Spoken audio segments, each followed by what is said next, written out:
damai sejahtera Allah yang melampaui segala akal, itulah yang memelihara hati dan pikiranmu di dalam Kristus Yesus Tuhan kita. Amin.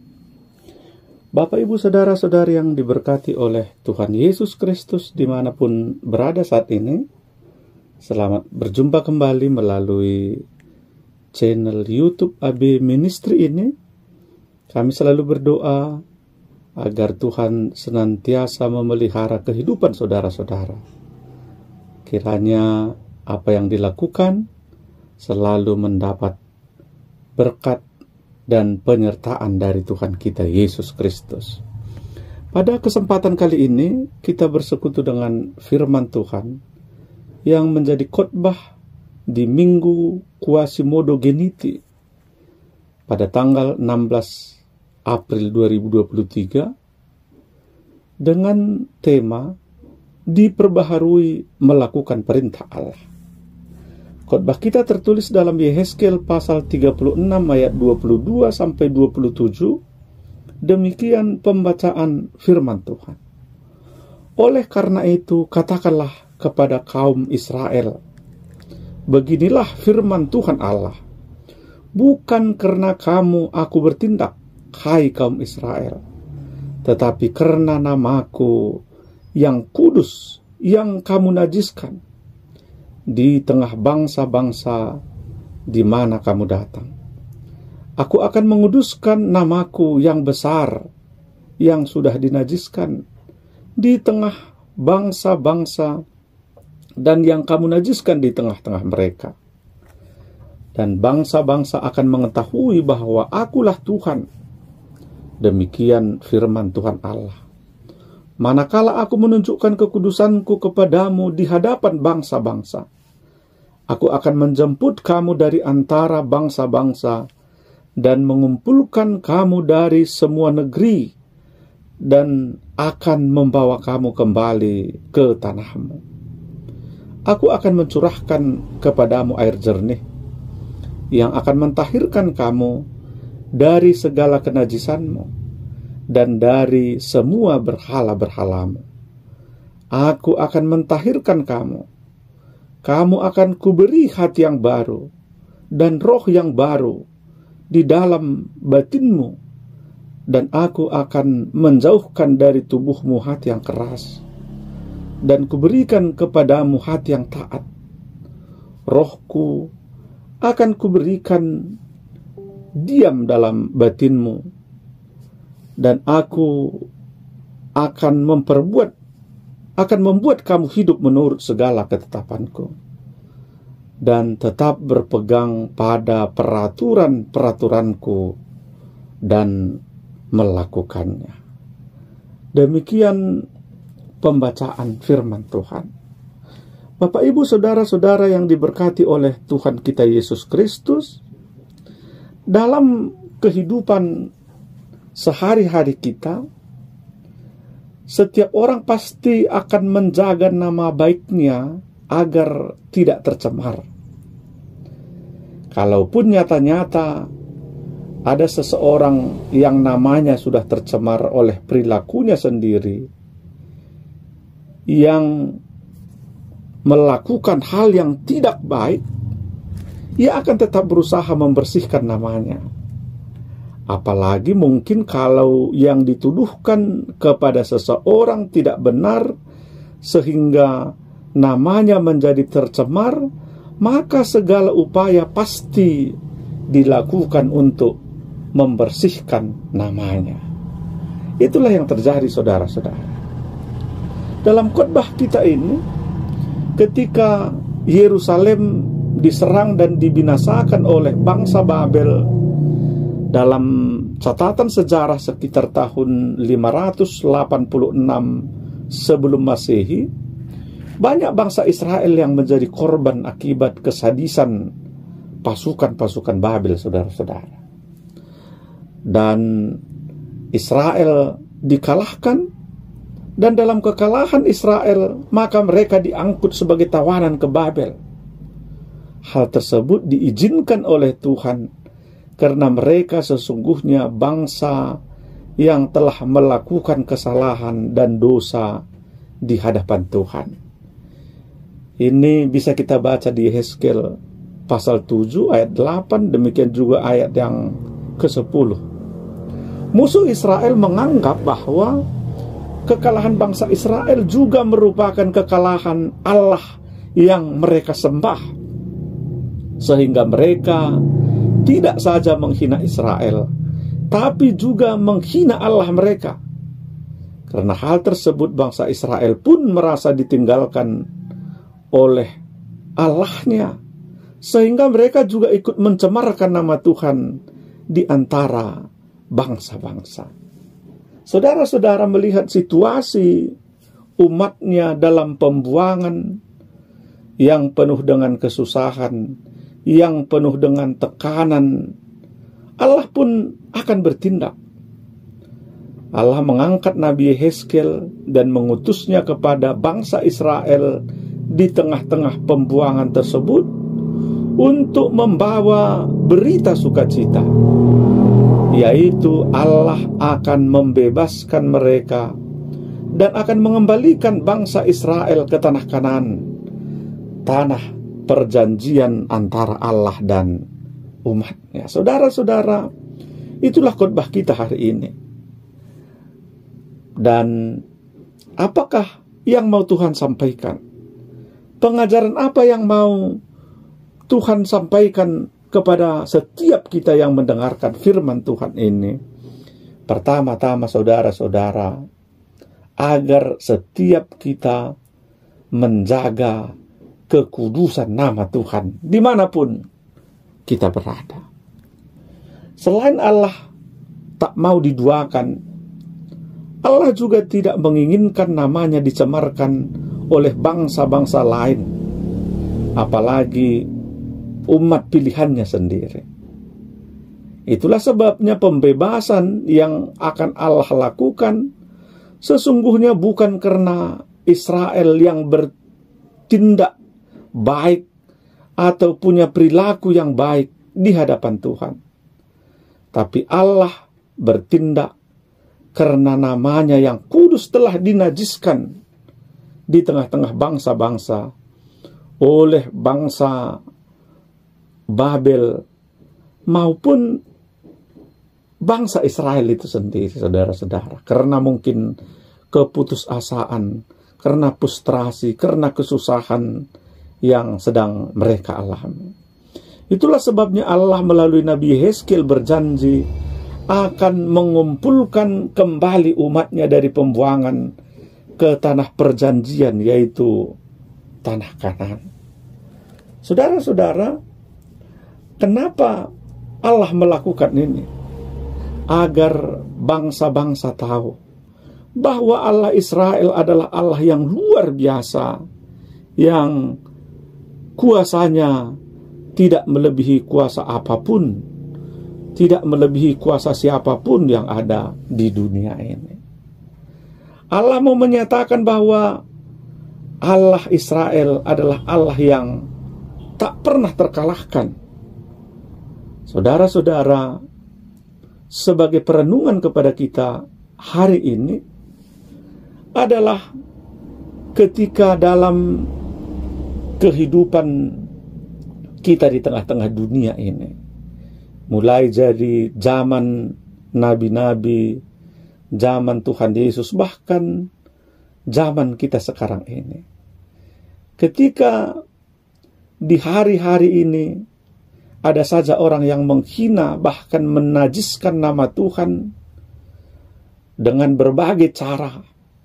Misalnya dengan menutup tempat ibadah kita, dengan membongkar gereja, dengan menghalang-halangi beribadah, dan tekanan-tekanan yang lainnya yang terjadi di berbagai daerah, bahkan di berbagai belahan dunia. Firman Tuhan hari ini memberikan peneguhan kepada kita bahwa ada waktu Tuhan yang akan bertindak untuk namanya yang kudus. Untuk itu, saudara-saudara, kita tidak perlu putus asa. Ada banyak kejadian sampai hari ini, Secara khusus gereja-gereja kita yang ada di Aceh Singkil misalnya, yang sudah dibongkar sampai hari ini masih beribadah di tenda-tenda, di teratak-teratak, yang mana dulu kita boleh beribadah di gedung gereja yang baik.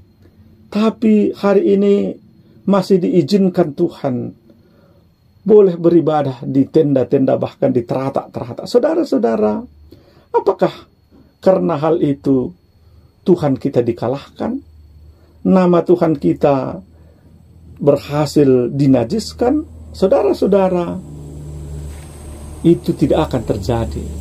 Dan kita diingatkan agar tetap setia, agar tetap setia melakukan kehendak Tuhan, setia beribadah, setia memuji namanya. Yakinlah, ada waktu Tuhan akan bertindak demi namanya. Tugas kita adalah tetap setia, berdoa, dan tetap mengasihi walau dianiaya. Yakinlah saudara-saudara, Tuhan akan bertindak pada waktunya. Apapun yang menjadi tantangan iman kita saat ini, di daerah manapun di seluruh dunia ini, keyakinan kita, iman kita mengatakan bahwa Tuhan akan bertindak pada waktunya. Injil itu tidak bisa dikekang, tapi Injil akan mencari jalannya sendiri agar tetap menyebar ke seluruh dunia ini. Untuk itu sekali lagi saudara-saudara, biarlah kita tetap mengimani bahwa Tuhan Allah akan bertindak untuk namanya yang kudus. Tuhan kita tidak perlu dibela, karena sesungguhnya Dia penuh dengan kuasa.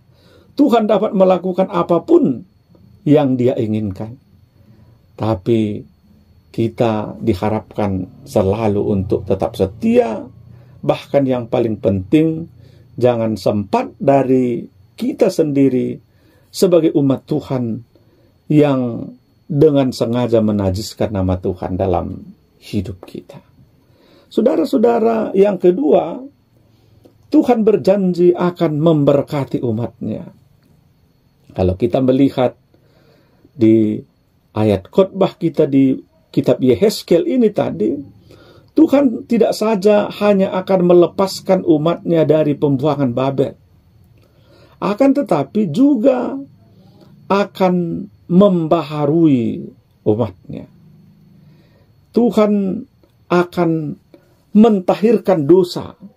Demikian kita baca di ayat 25 ini tadi, saudara-saudara. Aku akan mencurahkan kepadamu air jernih yang akan mentahirkan kamu dari segala kenajisanmu dan dari semua berhala-berhalamu.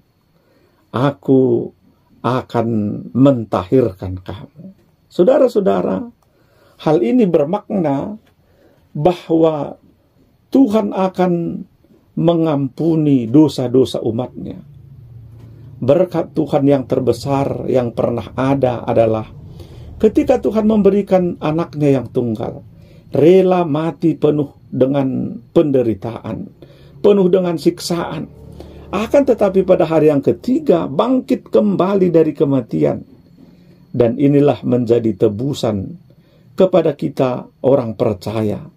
Dosa kita sekarang telah diampuni, sehingga seperti bayi yang baru lahir. Seperti nama minggu kita hari ini, saudara-saudara, Quasimodogeniti, seperti bayi yang baru lahir, yang tidak berdosa, yang tidak punya kesalahan. Demikianlah digambarkan ketika kita telah bersih dari dosa karena disucikan melalui darah Tuhan Yesus yang telah tercurah di kayu salib untuk menebus dosa kita. Kita telah ditebus dengan harga yang mahal, saudara-saudara. Maka jangan lagi berbuat dosa. Saudara-saudara, selanjutnya dalam kehidupan kita seperti berkat yang diberikan Tuhan tadi, Tuhan memberikan roh yang baru dan hati yang baru yang taat kepada Tuhan. Kehidupan lama kita sesungguhnya adalah kehidupan yang dikuasai oleh dosa dan pelanggaran di hadapan Tuhan. Kita adalah manusia yang berdosa. Akan tetapi, kehidupan baru kita adalah hidup yang telah dibaharui oleh Tuhan. Sehingga kehidupan kita tidak lagi hanya semata-mata dalam kekuasaan kita sendiri. Dalam Galatia 2 ayat 20, Tuhan Allah berfirman, "Namun aku hidup, tetapi bukan lagi aku sendiri yang hidup, melainkan Kristus yang hidup di dalam aku. Dan hidupku yang kuhidupi sekarang di dalam daging adalah hidup oleh iman dalam Anak Allah yang telah mengasihi aku dan menyerahkan diri untuk aku." Ini adalah sebuah kesaksian orang yang telah hidup di dalam Tuhan, saudara-saudara. Jadi kehidupan kita tidak lagi hanya diri kita sendiri, melainkan Kristus yang hidup di dalam kehidupan kita.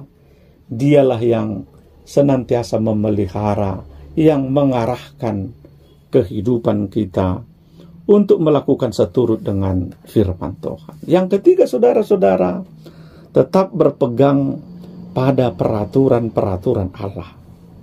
Sesungguhnya, pembaruan yang Tuhan kerjakan dalam kehidupan kita bukanlah karena kebaikan dan karena usaha yang baik yang kita lakukan. Pertama, karena Tuhan Allah tidak mau namanya najis, seperti yang kami sampaikan di depan tadi. Karena dicemarkan oleh bangsa lain, apalagi dicemarkan oleh bangsanya sendiri. Tuhan tidak menginginkan itu sama sekali. Yang kedua, agar manusia itu mau berubah dan hidup berpedoman pada perintah-perintah Allah, berpegang pada peraturan-peraturan Allah. Sebagai buah kita telah diselamatkan, telah dibaharui oleh kasih Tuhan. Kita diselamatkan oleh karena kasih Tuhan. Maka wajib hukumnya bagi kita untuk selalu hidup di dalam kasih, untuk selalu hidup mengasihi sesama, apalagi mengasihi Tuhan dalam kehidupan kita. Yang berikutnya, kita hidup tidak lagi hanya menurut kemauan kita sendiri, tapi menurut kemauannya Tuhan, menurut aturan-aturannya Tuhan, menurut Taurat Tuhan, hukum Taurat yang diberikannya, sebagaimana mengaturkan agar kita mengasihi Tuhan dengan segenap hati dan mengasihi sesama manusia seperti diri kita sendiri. Jadi berpegang pada peraturan-peraturan Allah adalah menghantar kita untuk hidup baik, hidup seturut dengan firman Tuhan. Tapi ketika kita tidak berpegang pada peraturannya Allah, itu akan menghantar kita kepada kematian. Saudara-saudara, ada sebuah ilustrasi tentang traffic light atau lampu lalu lintas yang biasa kita lihat di kota-kota di persimpangan-persimpangan jalan. Biasanya ada lampu hijau, artinya berjalan, lampu kuning hati-hati, lampu merah artinya berhenti. Ada sebuah pengendara sepeda motor yang ugal-ugalan, tidak tahu apa alasannya. Dia mengendarai sepeda motornya sangat kencang sekali, sehingga pada suatu saat dia tiba di lampu lalu lintas yang kebetulan baru saja menyalakan lampu merah. Dalam hatinya dia masih sempat menerobos lampu merah tersebut sebelum kendaraan dari jalur yang berbeda bergerak. Tapi saudara-saudara, karena lampu di sebelah lain sudah hijau dan mereka mulai bergerak berjalan, anak muda yang mengendarai sepeda motornya dengan ugal-ugalan tadi menabrak kendaraan yang di depannya. Kenapa dia menabrak? Karena dia menerobos lampu merah. Tanda lampu merah adalah peraturan untuk setiap orang yang mengendarai kendaraannya untuk berhenti. Tapi dia tidak mengindahkannya. Jadi menerobos lampu merah berarti dia sudah rela untuk celaka dan menabrak orang yang ada di depannya. Saudara-saudara, apa artinya? Itulah konsekuensi setiap orang yang tidak berpegang kepada peraturan. Itu bisa membuatnya jadi celaka. Jadi gambaran itu mengingatkan kita agar setiap kita mau selalu hidup berpegang kepada peraturan-peraturannya Allah. Mau berpegang kepada setiap aturan yang ada, sehingga kondisi itu menghantar kita kepada kebaikan di tengah-tengah kehidupan kita. Jadi firman Tuhan menghantar kita, mengajari kita, bahkan membaharui kita untuk hidup menurut ketetapan Allah sesuai dengan tema khotbah kita pada hari ini. Amin. Kita berdoa. Terima kasih Tuhan buat firman-Mu yang sudah boleh kami dengarkan. Biarlah itu semakin mengajari kami untuk memahami bahwa kami sudah dibaharui oleh Tuhan.